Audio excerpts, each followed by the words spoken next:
Señor, te agradecemos. Vamos a hablar tu palabra, Señor, y principalmente vamos a ver los 4 capítulos de Daniel sobre un rey llamado Nabucodonosor, que fue humillado por ti, llegó a un gran poderío porque tú lo permitiste, pero también tú fuiste el que lo humillaste precisamente para que él se diera cuenta de que no hay ningún rey por encima de ti, ni ningún señor de señores, y sobre todo que tú tienes el control, y tú no solamente sabes el pasado, el presente, sino que sabes también el futuro.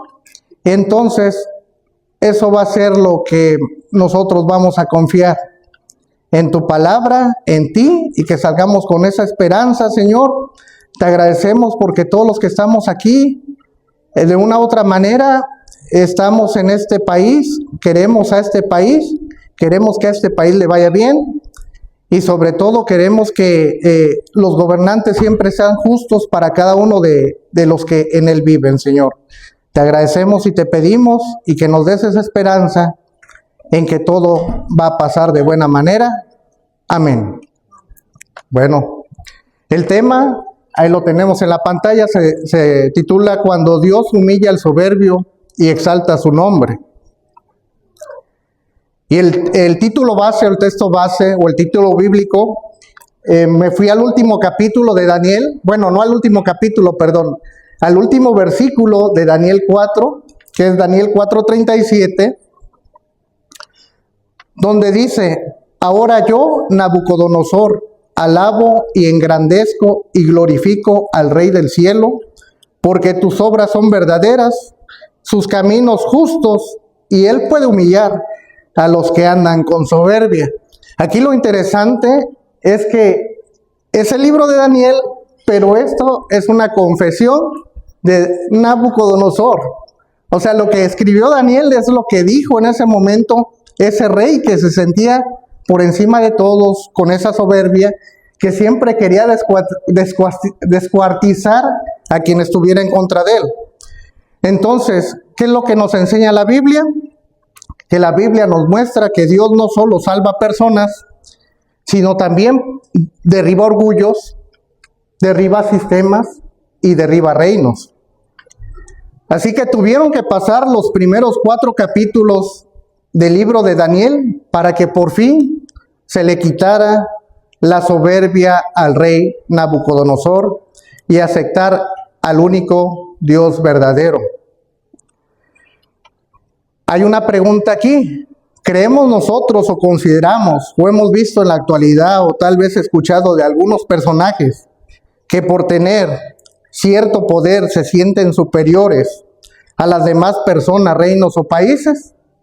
Probablemente sí lo hemos escuchado en la televisión, en la radio, quizá todos los días.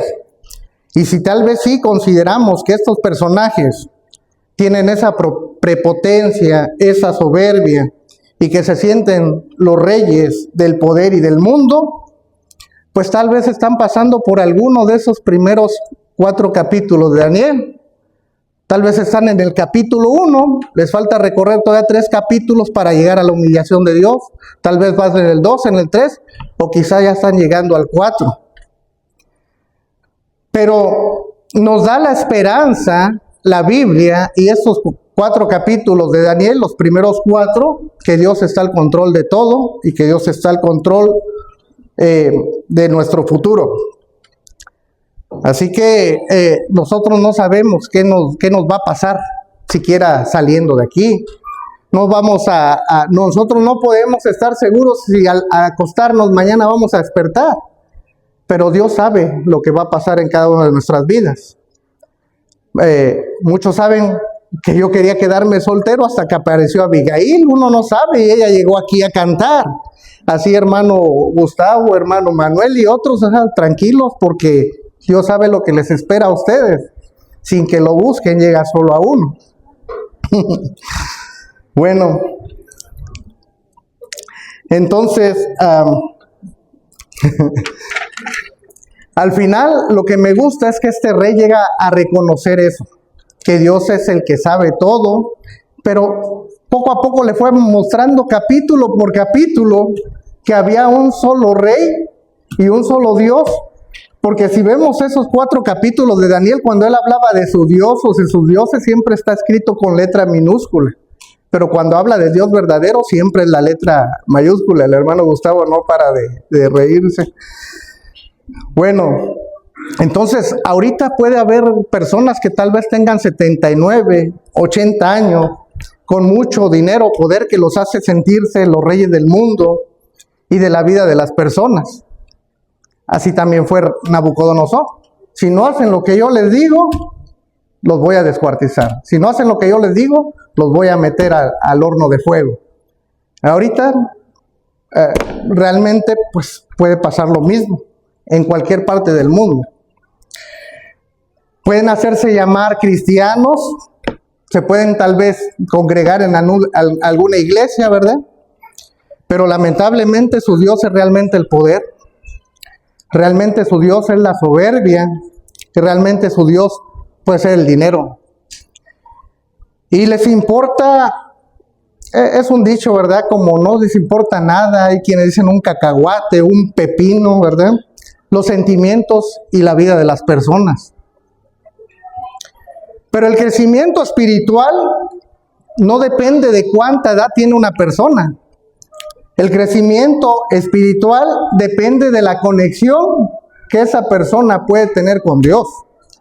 ¿Cuántas veces no hemos visto personas adultas que se comportan como niños? ¿Y cuántas veces no hemos visto niños que hasta nos pueden dar algún ejemplo que dicen, bueno, este niño de verdad me dio un ejemplo hoy que parece que no tiene esa edad? Entonces, así analizando todas las señales que Dios le dio a Nabucodonosor y las lecciones dadas por 4 jóvenes a través de estos capítulos, 3 capítulos o 4 capítulos del libro de Daniel, hasta que por fin en el capítulo 4, después de ser humillado, ahora sí que le cayó el 20, decimos en México y no sé si en algunos otros países, se dio cuenta y reconoció al único y Dios verdadero.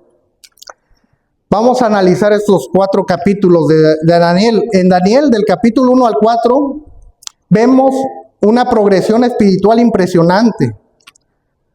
Y todo con Dios al control. Primero, vemos que Dios toma cautivos a 4 jóvenes, que es Daniel, Ananías, Misael y Azarías. Imagínense, hermana, que vaya alguien de otro lugar a su país y se agarrara a sus hijos, ¿cómo se iba a sentir usted? Me refiero a la hermana, porque la hermana tiene 3, o sea, parece Daniel, pongan a otra persona y ahí está los otros 3 amigos de Daniel, ¿verdad? Entonces, usted como madre se sentiría preocupada, triste, se van a llevar a mis hijos a un lugar, pero bueno, a esos muchachos Dios los pone delante del rey. Y también Dios se encargó de derribar otros ídolos con esos muchachos y con Daniel, que le hizo ver a Daniel quién era el verdadero rey de reyes y el verdadero Dios. Y finalmente Dios hace que el rey más poderoso del mundo reconozca quién es el verdadero rey por esos muchachos y por Daniel.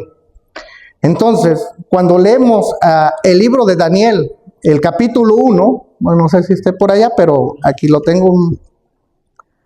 Se dice que cuando Nabucodonosor llega a Judá y lo sitea y se apodera de Judá,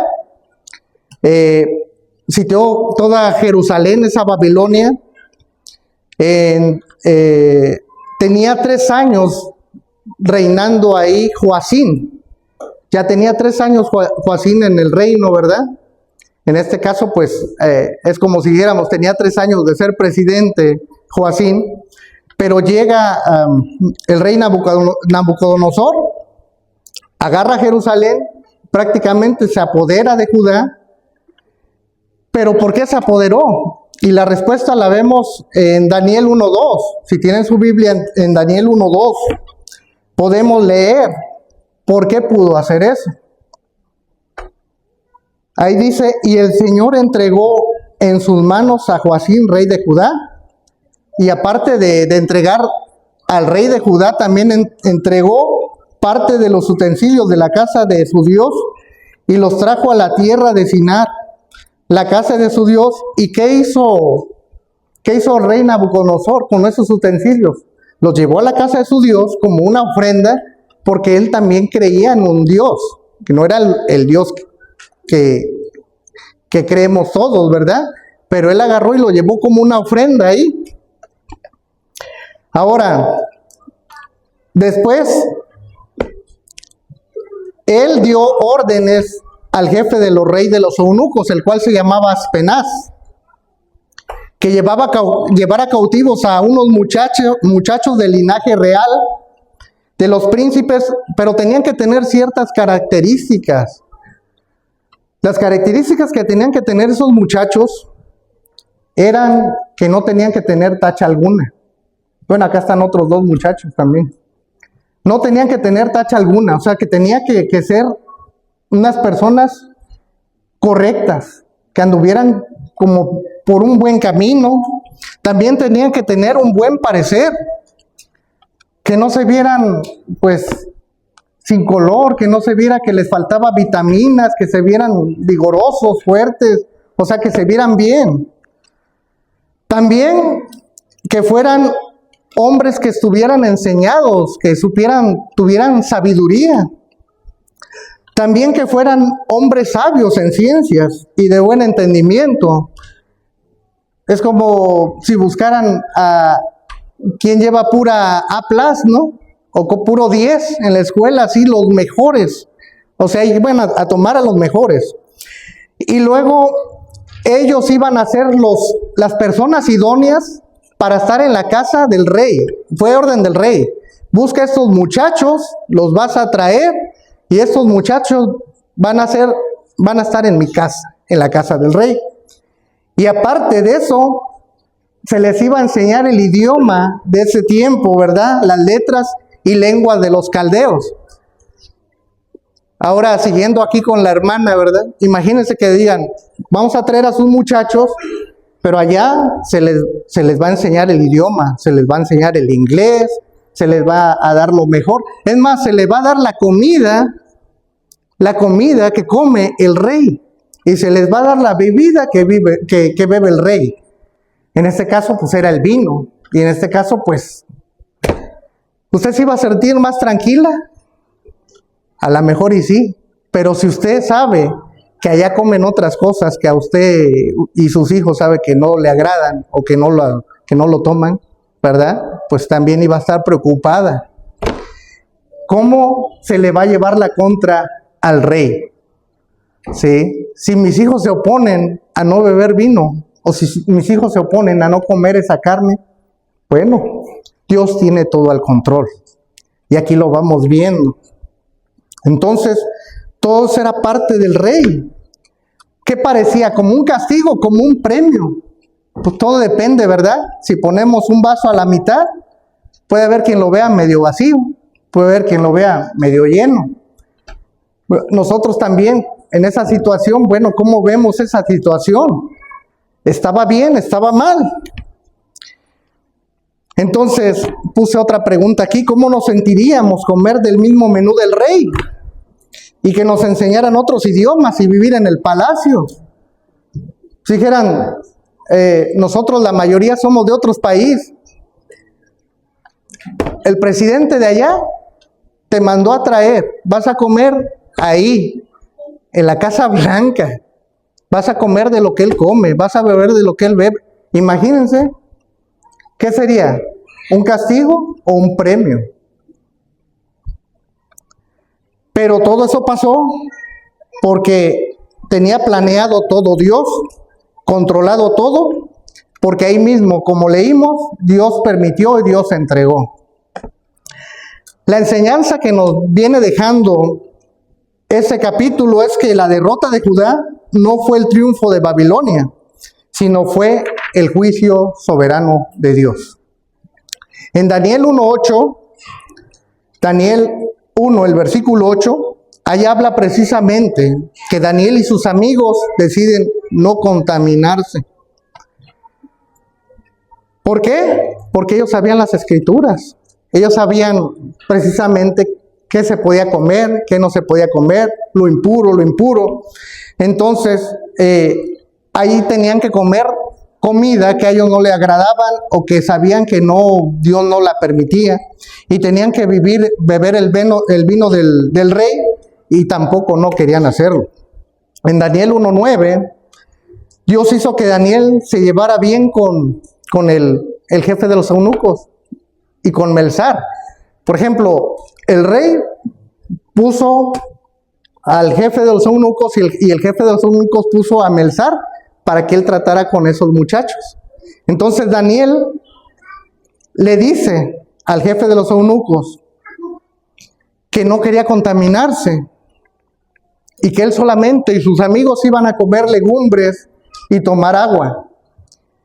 Pero el otro, si no seguía las órdenes del rey, decía, mira, es que si yo no sigo las órdenes del rey, me dice que yo les debe de comer esto, que yo les debe de beber esto, de la comida que ellos comen. Si yo no lo hago, pues quizá me matan a mí. Entonces, él dice, ¿sabes qué? Pon prueba 10 días. Si en esos 10 días nosotros nos vemos mejor que los demás, pues alimentanos con eso. Y iba a ser por 3 años. Entonces, así lo hizo. Y después Melzar, que no le daba esos alimentos a ellos, se los llevaba. No especifica si se los llevaba para la casa o se los llevaba otra vez a la cocina. Pero ahí dice que se llevaba la porción de comida y bebida de ellos. Si se los llevaba para su casa, no sé cuántos, alguna vez hemos trabajado en restaurante, pero si alguien de aquí ha trabajado en un restaurante, hay veces que con la comida que uno puede llevarse a su casa no gasta ni pa' lonche en la semana. Así que imagínense llevarse la comida del rey y de la vida del rey a su casa, quizá para su familia, pues a él le convino hacer ese trato, se ven bien, se ven vigorosos, tienen color su cara, y aparte yo me llevo la comida para mi casa, quizá hizo un buen trato, ¿verdad? Pero todo eso tenía un propósito. Esos 4 muchachos tenían conocimiento, tenían inteligencia en letras, y todo era por gracia de Dios. Daniel tuvo también entendimiento y tuvo también visión en sueños. Después de esos 3 años, Daniel, Ananías, Misael y Azarías eran 10 veces mejores que todos los magos, astrólogos del reino. Y así continuó hasta el reinado de Ciro. Pero imagínense qué poder tenía el rey, o qué poder tenían los que ponía el rey, que eran capaces de cambiarles el nombre. Y ahí lo vemos. O sea, por ejemplo, yo recuerdo que cuando iban mis primos a visitar a mi papá, decían, vamos a la casa de mi tío Pano. Y a mí me decían Panito. Yo jamás sabía por qué. Hasta cuando más grande fue porque mi abuelo se llamaba Cipriano y a él le habían puesto Cipriano y él decidió cambiarse el nombre de grande. Pero aquí estos muchachos no decidieron cambiarse el nombre ellos, les cambiaron el nombre. Entonces, ahí vemos cómo a estos muchachos les cambian su nombre a Daniel por Belsasar, a Ananías por Sadrat, a Misael por Mesad y a Azarías por Abednego. O sea, tenían el poder de, ¿sabes qué? Te voy a cambiar el nombre. Entonces esos muchachos, cuando deciden no contaminarse, en un lugar que los presionaba para adaptarse, decidieron no contaminarse en una cultura que imponían valores. Ellos deciden ser fieles y Dios honra a los que le honran, aunque estén en minoría. Así que eso es lo que tenemos que tener presente. Ya pasando a Daniel 2, ya pasaron 10 minutos. Daniel 2 también ahí Dios revela que solo Él controla el futuro. Nabucodonosor tiene un sueño, pero nadie sabe revelar el sueño. Ni saben los astrólogos ni magos. En Daniel 2:28, mismo Daniel le dice que hay un solo Dios que está en los cielos, que revela todo, que Él revela los misterios, y que haría saber lo que le esperaba al rey Nabucodonosor en el futuro. Y ahí le revela el sueño de la estatua. ¿Por qué? Porque ni él se acordaba que había soñado. ¿Qué soñé? Mandan a traer a todos y ¿qué soñé? No me acuerdo qué soñé. Dime qué soñé. No, pues descríbenos. No, es que no te podemos decir si tú no nos dices qué soñaste. No, entonces, ¿qué decide él? Voy a matar a todos, a descuartizar a todos. Pero Daniel le dice que se espere un momento y que él interpretará el sueño. El sueño de la estatua revela reinos humanos temporales. También revela el reino de Dios eterno. Y también hay una piedra, o sea, vemos los 4 reinos, que ya sabemos, el oro, la plata, el bronce, el hierro, y después los dedos, ¿verdad? Que representan los 10 países de Europa, que era con barro.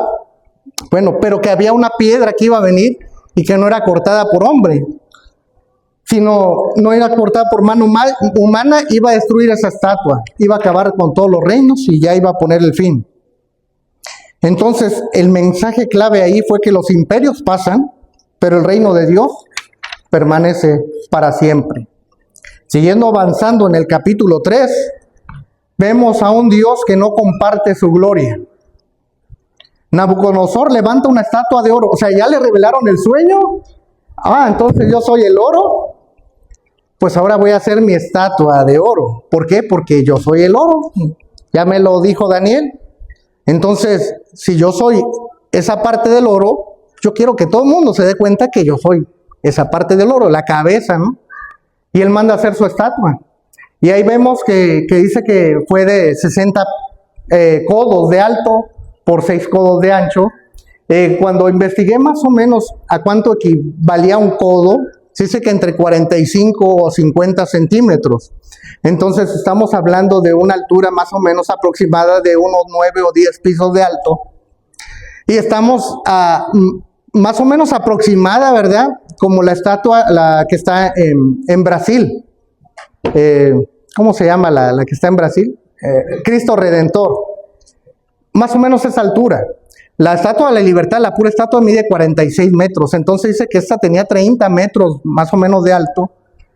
Parecía como la del Cristo Redentor que está en Brasil, pero hecha de puro oro. O sea, así era él. Quería que le adoraran todo lo de ahí, cada vez que tocaran los instrumentos y eso, se arrodillaran, ¿verdad? Exige adoración. Amenaza que el que no lo haga será enviado al horno de fuego. En Daniel 3, 17 y 18 habla: he aquí nuestro Dios a quien servimos puede librarnos. Esos 3 muchachos estaban seguros que al Dios que ellos servían los podría librar del horno de fuego. Y también le dijo: y de tu mano, oh rey, nos librará. O sea, imagínense. Nosotros podemos sentirnos acongojados, ¿verdad? Como dijo la hermana Yadira. Pero hay que tener fe que hay un Dios, ¿verdad?, que nos puede librar de todo mal. Y así pasó con esos muchachos. Eran 3. Mandó amarrarlos y aventarlos. No sé si ahorita no nos amarren, pero tal vez nos agarren, nos avienten una camioneta, quizá. No sé. ¿Verdad? Pero los que se quemaron fueron los que aventaron a los muchachos. ¿Por qué? Porque fue tanto su enojo que no adoraran lo que él había hecho, que dijo que adoraran, que mandó a poner 7 veces más caliente. Que los los amarraron y los iban a aventar se quemaron. Cuando Nabucodonosor se da cuenta que no se queman esos 3 muchachos, incluso en lugar de 3, ve 4. Ya no estaban esos 3 muchachos, había otro más ahí. Pero el otro tenía tenía la figura de los dioses con D minúscula, o sea, porque él todavía no reconoce al Dios verdadero. Pero sí vio que no les pasaba nada, no se quemaban, vaya, y la misma Biblia dice que ni un pelo se les quemó, ni un cabello. Entonces él se acerca, me imagino al rey Nabucodonosor tapándose lo más que puede, hasta donde siente como que algo caliente y dice: hey, salgan acá. Y ya de que sale también, él siempre poniendo a quien no adore al Dios de ellos, y será descuartizado. O sea, él siempre pensaba en descuartizar a la gente. En Daniel 3:29 ahí es donde dice que el rey reconoce, por lo tanto, decreto que todo pueblo, nación o lengua que dijera blasfemia contra el Dios de Sadrach, Mesach y Abednego será descuartizado y su casa convertida en muladar. Y esa palabra de muladar es como basura, como donde se tira el excremento, o sea, cochinada. Por cuanto no hay Dios que pueda librar como este. Pero ahí lo vemos en Daniel 3:29, ese Dios que él dice es con minúscula. Todavía no alcanzaba esa sabiduría. La aplicación aquí es que Dios no siempre te libra del problema, pero nunca te deja solo en el problema. Yo recuerdo haber ido en algún momento a una iglesia sin denominación y quedé impactado cuando el pastor dijo, a Dios no le digas cuán grande es tu problema, sino a tu problema dile cuán grande es tu Dios. Hasta la fecha no se me olvida, o sea, fue la primera vez que lo escuché y qué bueno. Y por último, y ya para cerrar y terminar, en Daniel 4, ahí nos habla que Dios humilla al soberbio. La soberbia de este rey Nabucodonosor no se le quitaba. Seguía pensando en descuartizar. Oh, ok, ahora que no adora a este, lo descuartizo. Ahora que no, lo descuartizo. De una u otra manera, él se sentía el rey, el dueño de la vida. Cuando el dueño de la vida, mismo Cristo lo dice, yo soy el camino, la verdad y la vida.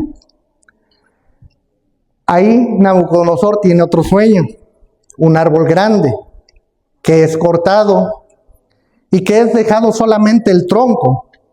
Y Daniel le advierte, Daniel 4:27, por lo tanto, oh rey, acepta mis consejos. Ya le dice todo lo que va a pasar. Ese árbol grande que vistes eres tú. Y en esa sombra van los animales y todo, pues eres grandísimo. Las aves se posan sobre ti, pero ¿sabes qué? Porque dice que vio a alguien que venía, descendió y lo cortó, pero dejó el tronco. Ahí sí explicó el sueño Nabucodonosor.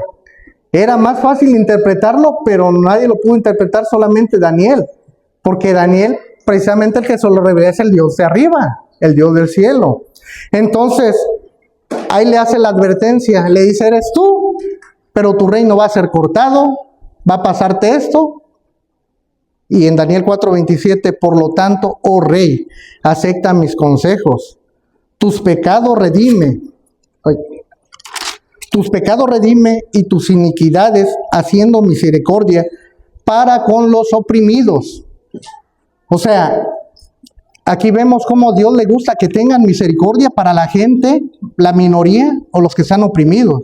Sin embargo, este rey no tenía misericordia por los oprimidos. Él quería descuartizarlos a cada momento.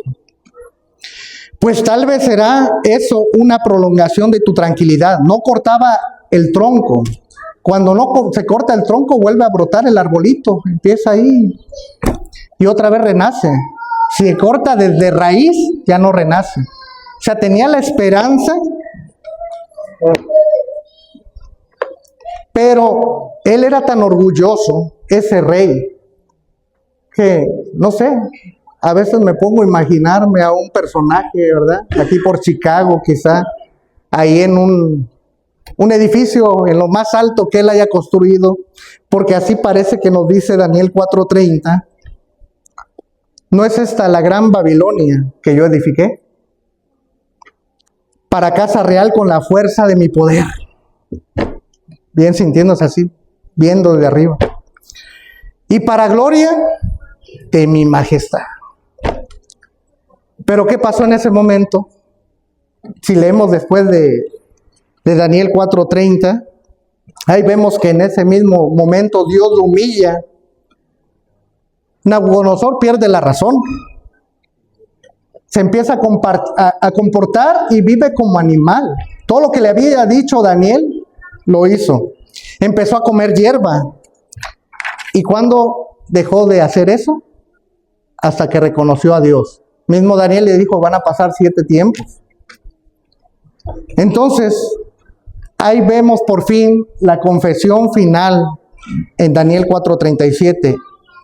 Cuando por fin él levanta la mirada al cielo y confiesa, ahora yo, Nabucodonosor, Alabo, engrandezco y glorifico al Rey del cielo, porque todas sus obras son verdaderas, no lo que yo edifiqué, como decía el primero, y sus caminos justos, y Él puede humillar a los que andan con soberbia. Puede haber una persona que se haya burlado de otra, pero Dios puede hacer que a esa persona le pase lo que a la otra persona le estaba pasando, o peor.